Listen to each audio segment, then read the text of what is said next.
Have you ever had something you had envisioned in your mind?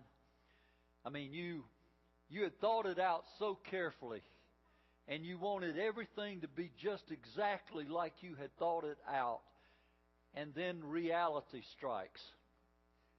And it doesn't go your way. It doesn't look like you had envisioned it. It can be very disheartening. Clark Griswold, he wants that kind of Christmas. He has decided that he wants an old-fashioned family get-together kind of Christmas. And boy, is he in for a surprise. They've already been to the tree farm, bought a tree that was too big for the living room, and they had to adjust it. So they are ready. And as you looked at each expression of that family as they heard the doorbell, they said, "Our home is over as we know it."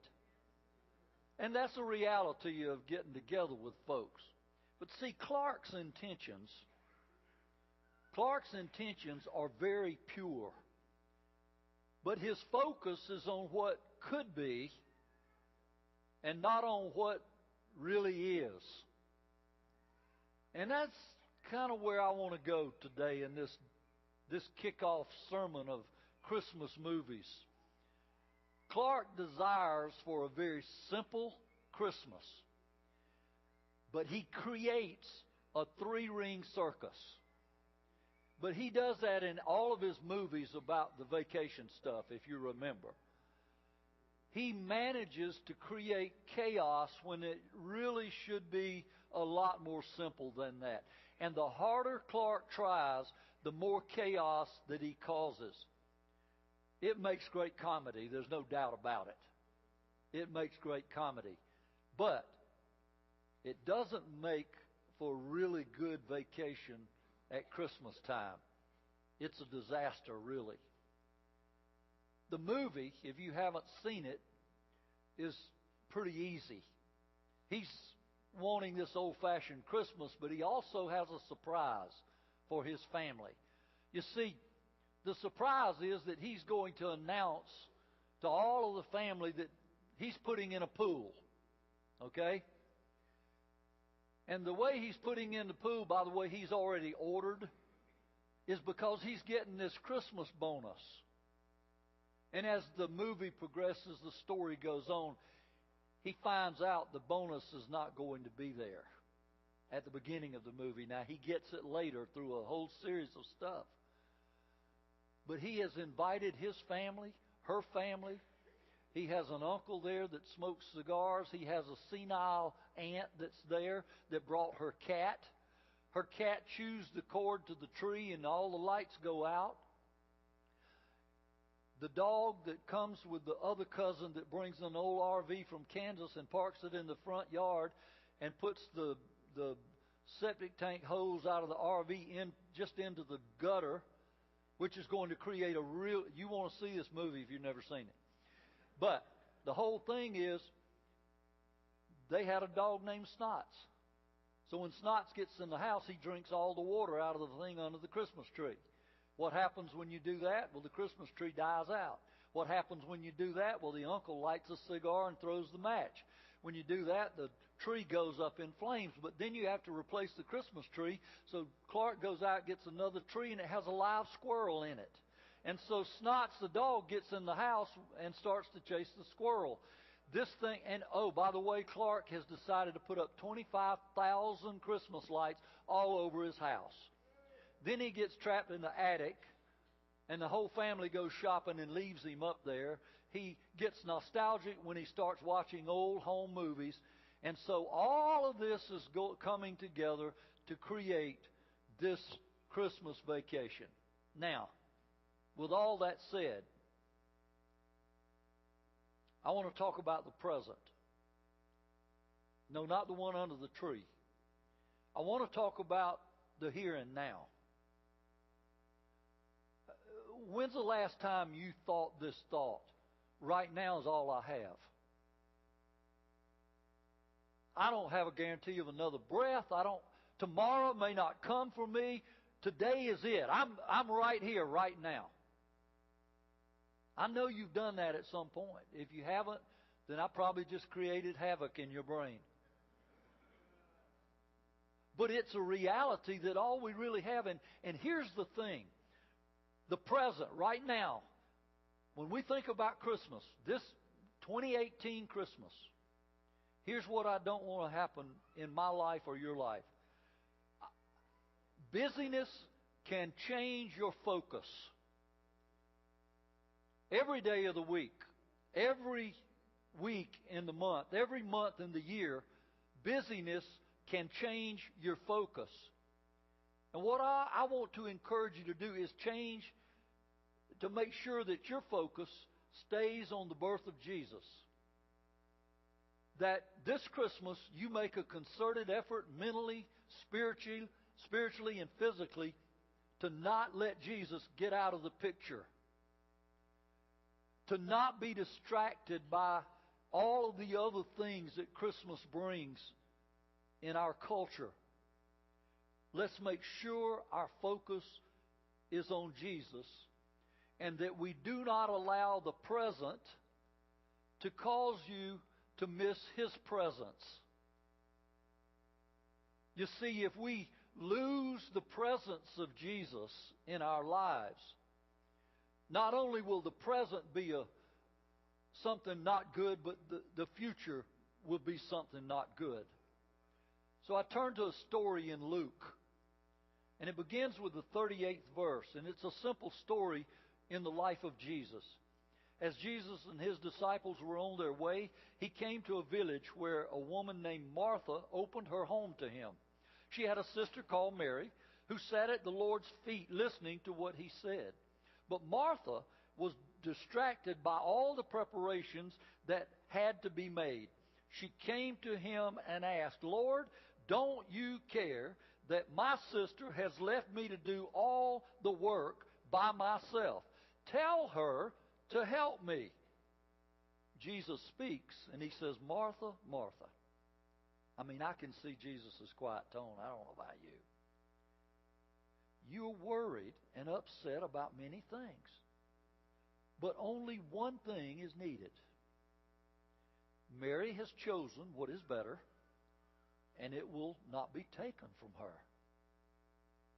Simple story. Real life story. Martha's priority is being the best host that she can be. We're talking about at least 13 grown men in her home. Okay? She is putting forth all of her effort to make them feel welcome in her home. She wants to feed them. She wants to take care of them. So everything that she's doing in her busyness and her preparation, all that is a good thing. And you need to remember, sometimes you get busy with good things, and it will still distract you from the better thing. And so she's busy doing for Jesus, and she isn't being with Jesus. She's in the kitchen, He's in the living room. Sometimes as Christians we get so busy doing for Jesus that we aren't with Him much. Does that make sense? I mean, it can happen.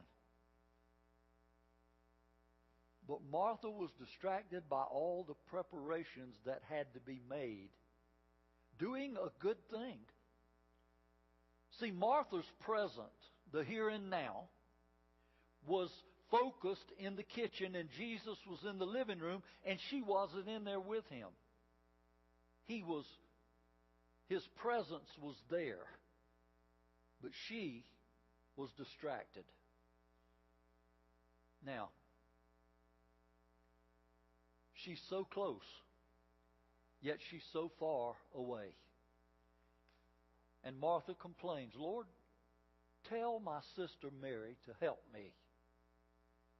He says, "Martha, no."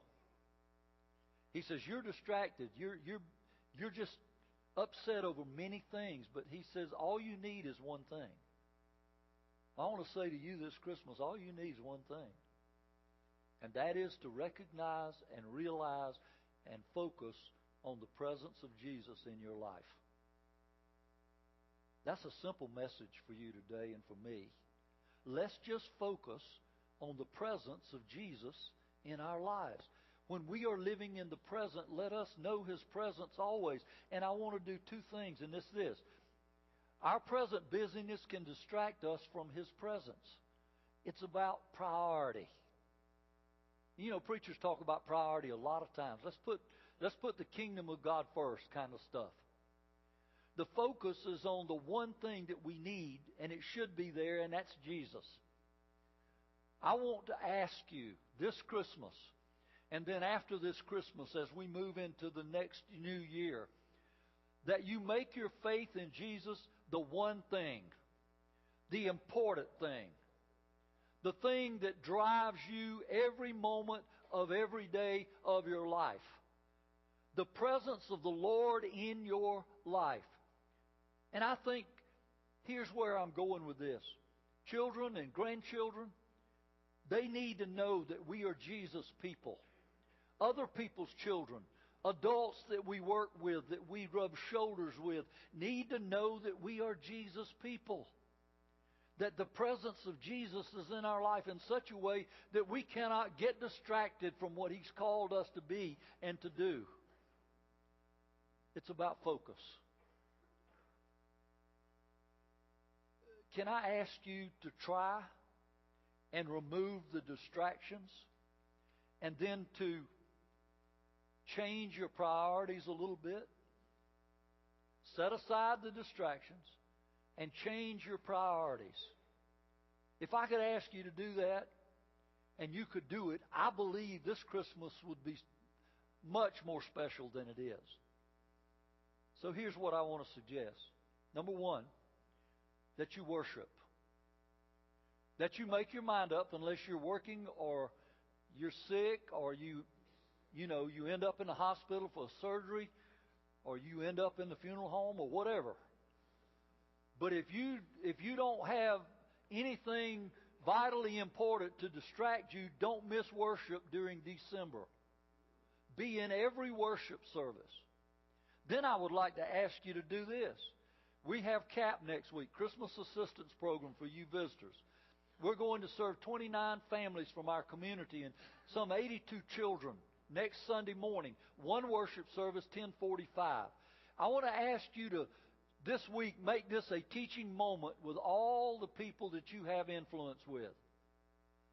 Use the CAP program as a teaching moment for children, for adults, to say to them, because Jesus is in my life, I am a part of something bigger than me and better than I would ever be. Just use it as a teachable moment to those people that you influence. The third thing is that you come to the 5 o'clock Christmas Eve service. Preacher, you're asking me to be in church four times or 5 times this month? Because it is 5 Sundays. And then you want me to come on Christmas Eve at 5 o'clock? Yeah. Can you spare 45 minutes to be moved by the birth of Jesus? Yeah. I am asking that. Why wouldn't I ask that? Why wouldn't you want to be here? See, that's what I'm talking about. The fourth thing is that at some point, whether it's Christmas Eve, right before you open gifts, whatever, that you gather your family together and you read Luke 2. You read the Christmas story out of the Bible. Not it was the night before Christmas and all through the house. I'm talking about the Christmas story. Because you see, without Jesus, there would be no Christmas. You wouldn't have presents and trees and lights and garland or any of this stuff. You wouldn't have a tradition to celebrate and get family together without Jesus. So you make Jesus the priority this Christmas. Maybe it'll carry on next year and the year after. And then here's the last thing. That you prioritize your own life to be an example of Jesus Christ. That He is your model and you're modeling Him. You see, you can stay busy in the kitchen of life and you can live with regrets when the wheels run off of your life. Or you can get out of that kitchen of busyness and get in the presence of Jesus and allow Him to help you every moment of every day to get through those days that are hard for you. I believe Jesus came to do that for us. The second and last thing is this. In the present, focus on His presence. I want to take you to Matthew 6. Here's what it says in 25. Jesus says this. He says, do not worry about your life. Are you sitting in here this morning worried? I know some of you have cancer.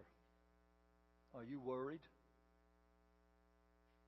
Some of you have family issues. Are you worried? Jesus says, don't be worried. And here's what He's getting at. Verse 34. Therefore, do not worry about tomorrow, because tomorrow will worry about itself. In other words, today, right now, the present is going to have stuff. And tomorrow, when you get in that present, it's going to have stuff. And the day after that, when you get in that present, it's going to have stuff. So in this present, in this present, and in this present, and all present days that you have on this earth, don't forget to be in the presence of Jesus every moment that you can. That's the message. Because every day's going to have, every moment's going to have its own trouble. It's about focus. You see, Jesus removes past regrets. He came and died on the cross, and God raised Him from the dead, and He forgives past regrets. We all have them. But we don't have to carry them around with us into tomorrow. He forgives them. He reminds us who we are and what we are to do. And it's now. It's not tomorrow. If we didn't do it yesterday, we got to do it now. Now's the time. He promises us His presence because He says, I want you to seek my kingdom. Then what? All these other things are going to come to you. Whatever it is that has you distracted, get away from it. Don't be so busy that you miss the presence of Jesus. Here's what Clark Griswold says. Christmas is about resolving differences, it's in the movie, and seeing through the petty problems of family life. Now, there are a lot of petty problems in family life. The little things get us, you know it? But I don't want you to think that I believe that everything you're dealing with is petty. Because I know better. It's not petty. Because our lives are sometimes broken. And we need Jesus to help fix our broken lives. There are broken relationships right within the walls of a lot of houses. And a lot of people are longing that their house would become a home. And Jesus can do that. If every individual in that home will honor Jesus, Jesus can make a house a home. He can fix broken relationships. There are heartaches that you deal with. There are disappointments that haunt you every day. Jesus takes all of that away. You see, we must see, not through the pettiness of our problems, but through the real issues of life. Jesus came to remove those from us so that we could be everything that He dreams we should be. So we focus the present on His presence. Let me read you something from Luke 2. But the angel said to them, do not be afraid. I bring you good news that will cause great joy for all people. Folks, that's you. That's every one of us. For all people. Today in the town of David, a Savior has been born to you. He is the Messiah, the Lord. I love tradition. I think we learn from tradition, and tradition seems to root us many times. Every one of us in here, we have Christmas traditions. But here's the thing. Don't let your traditions distract you from God's real Christmas story. I don't know what your tradition is, but if it's something that takes you from the presence of Jesus, you need to second guess it. You need to think about it. See, it's not my idea of Christmas. Christmas is God's idea. It's in here. Distraction can bring great dissatisfaction, where Jesus can bring contentment. Focus on Jesus and His presence in your life.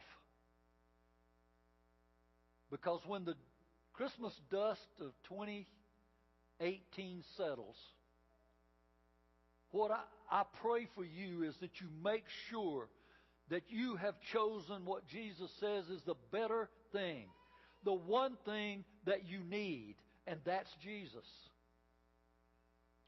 Charles King is a preacher in New Jersey. And every year, he goes by and picks up his mama, and he takes her to New York City to see the city and Christmas decorations. And she always loves to go to Macy's and see Santa Claus. That was their tradition. So he tells one time when he took her, they were walking down the street beside Macy's, headed for the entry door. And there are windows that they have decorated for Christmas. And each window had a scroll in it, and it had a message on it. And here's how he tells it. He says in window number 1, the scroll reads, "The smell of Christmas is in the kitchen." Can anybody deny that? I mean, when that turkey's cooking and that pie's cooking and you women put, mullein spices and stuff, and I mean, it smells great. You might even go buy a Christmas candle and put it in the kitchen. But the smell of Christmas is in the kitchen. The second window, when they got to it, the scroll said, "The taste of Christmas is in the dining room." Don't you love it when everybody's coming in and gathering around the table, and the turkey's coming out, and the pies are coming out, and all the trimmings are coming out, and that smell then becomes a taste because you're going to sit down and eat together. And then the third window, the scroll said the color of Christmas is in the living room where the tree is decorated, maybe the garland's hung. There's special decorations about Christmas, maybe even a manger scene on the mantle or on a table. But that's the color of Christmas. The fourth window are the carols that we sing, the Christmas songs, the sounds of Christmas, the scroll said, are the Christmas carols. And then you come to the entry door. And this preacher says, now, if you go on in Macy's to see Santa Claus, you're going to miss window number 5.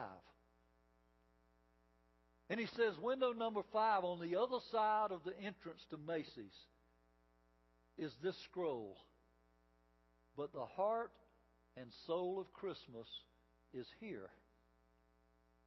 And in the center of that window piece is Mary and Joseph and the shepherds and the wise men, and the animals, and the manger, and Jesus is right in the middle of that window. And he says, because that is the heart and the soul of Christmas. So my prayer for you is that in the present Christmas we're living in, that we recognize the presence of Jesus right in the middle of our lives. The question is Jesus the center of your heart and your soul? If He isn't, I'm praying that you allow Him to be.